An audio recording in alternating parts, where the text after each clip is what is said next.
ইনি হলেন ল্যাচ কাটা শিয়ালের একজন পারফেক্ট এক্সাম্পল। প্রথমে তো সে নিজে ক্রিঞ্জ করছে, তারপরে সবার থেকে ব্যাশ খাইছে। ব্যাশ খাওয়ার পরে সে নিজের সাফাই যত না বেশি দিছে, তার চাইতে বেশি অন্যের দোষ ধরতে শুরু করছে।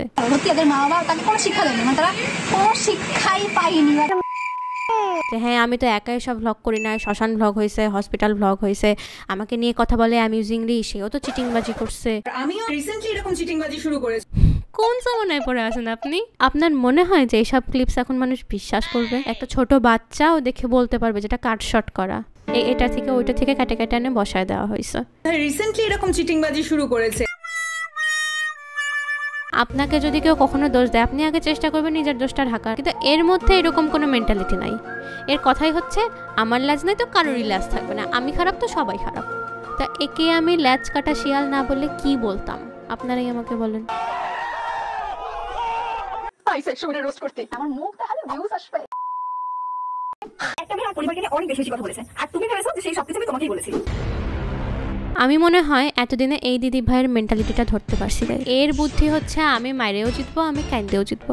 দেখেন, প্রথমে যখন একে নিয়ে দিদি রোস্টিং করলো, তখন কিন্তু সে তাকে যা তা বলে গালি দিল যে তার মুখ না দেখালে ভিউজ আসবে না, চটি চাটতে চায়, তারপরে সব ফ্যাগি থুতু দিয়ে জুতা দেখায়, আর কি কি জানি করে সে নিজের বিরাট কিছু মনে করতেছিল যে আমি কি না কি করে ফেলছি, আমি সেই রকম একটা কুল ডুড। কিন্তু এটা করার পর যখন সে একেবারে গণহারে ব্যাস খাওয়া শুরু করছে, এখন সে আবার একেবারে মেকআপ টেকআপ তুলে কান্নাকাটির ভিডিও করে, আমি তো টিনের ঘরে ছিলাম, সেখান থেকে ছাউনি বানাইছি, আপনারা আমার ভালো দেখতে পারেন না কেন?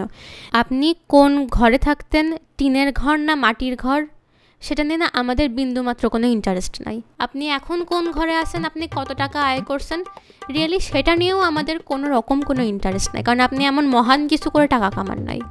আপনি কামাইছেন নিজেরই বংশের একটা লোকের শ্রাদ্ধে এইরকম ড্রেস পরে হ্যাকা ব্যাকা পোজ দিয়ে দাঁড়ায় ব্লগ করে খাবারের মান নিয়ে রিভিউ করে। তারপরে একটা সুস্থ মস্তিষ্কের মানুষ এমনি বুঝতে পারবে যেটা ক্রিঞ্জ, এটা করার কথা না। আবার আপনি তার মা বাবা তুলে গালি দিছেন, এবং সে যখন লজিক্যালি আপনাকে উত্তর দিছে, আপনি তখন আবার কান্নাকাটি করা শুরু করেছেন। মানে সে যখনই দেখবে যে সে ব্যাকল্যাশ খাইতেছে, ঝামেলায় পড়তে পারে, তখন তার একটাই সলিউশন, কি বলেন তো guys? Victim card play. National ID card, institutional ID card, ATM card, এই সব কিছু এখন বাতিল। সব কার্ডই একটা কার্ডের কাছে হার মানে, আর সেটা হচ্ছে ভিকটিম কার্ড। একজনকে বডিশেপ করা একটা প্রচুর বড় একটা অপরাধ। আমি দেখতে প্রোফাইল খুলেও দেখেছি যে নাটাটা মাল, নাটা মালগুলো আমার হাইটটা বলছি না, বললে ভয় পেয়ে যাবে। অন্য মানুষের dress up, figure, fashion sense, family, এইসব নিয়ে খারাপ কথা বলাটা আপনাকেই মানায়। কারণ আপনার কাছে তো মনে হয় যে সিনেমা, সিরিয়াল বা কোনো ক্রিঞ্জি কন্টেন্টকে ফানি ওয়েতে প্রেজেন্ট করাটা খুবই ইজি ব্যাপার, মানে একদম নিম্নমানের কন্টেন্ট, এটা যে কেউ করতে পারে। কারণ আপনার কন্টেন্ট তো খুব উচ্চমানের, যে ডাইনির মতো বড় বড় নখ বানায় কীভাবে হাঁটতে হয় সেই রহস্য উন্মোচনের ভিডিও করে।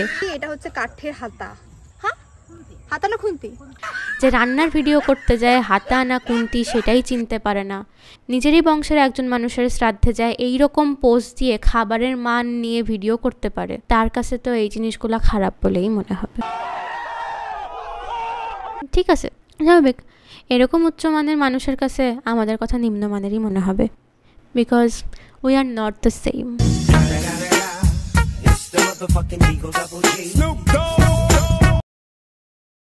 কে কোন অনুষ্ঠানে কি পরে যাবে, কি করবে, কোথায় কি ব্যবহার করবে, আমি মনে করি এটা পুরাটাই তার পার্সোনাল ব্যাপার।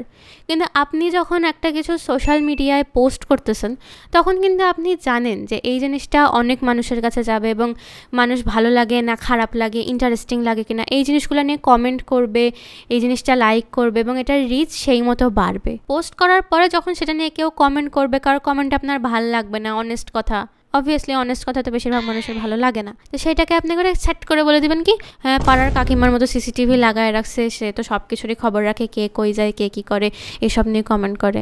আপনি যা করতেছেন এটা জানার জন্য পাড়ার কাকিমা হওয়া লাগে না, আপনি নিজেই ঢোল পিটায় সেটা সবাইকে বলে দিচ্ছেন।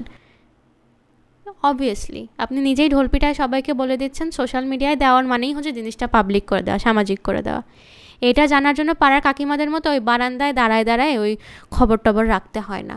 সে লজিক দিয়ে সব কিছু বলার পরেও আপনি তাকে করে পাড়ার কাকিমার তকমা দিয়ে দিলেন। ऐसे कैसे चलेगा দিদি? এবং এটাও জানেন যে ক্রিঞ্জ কন্টেন্ট কিন্তু এমনি এমনি হিট হয় না, রোস্টাররা রোস্ট করে, এটা নিয়ে মিমস বানায়, সেখান থেকে হিট হয়। আমি আমার আগের ভিডিওতে বলছিলাম যে চলেন শান্তি চুক্তি করি, আপনিও জানেন যে আপনি রোস্টেড হবেন, আমরাও জানি যে আমরা কন্টেন্ট পাচ্ছি, সব মিলায়ে আমজনতা একটু বিনোদন পাবে। তাই এইসব গালাগালি করে শুধু শুধু মুখ খারাপ করার কি দরকার বলেন, চলেন তার থেকে আমরা মিউচুয়াল করে ফেলি। কিন্তু আপনি মনে হয় আমার শান্তি চুক্তিটা ঠিক পছন্দ করেন নাই। আপনি পছন্দ না করলে, নিজের ভালো নিজে না বুঝলে আমাদের আর কার কি বলার থাকে বলেন। ওই লুইসাররাও তো কিছু করতে পারে না, তাই না? সেই জন্য আপনাকে আপনার ভুলটা আমরা ধরায় দেওয়ার কাজ করতেছি। আশা করি আপনি এতে রাগ করবেন না।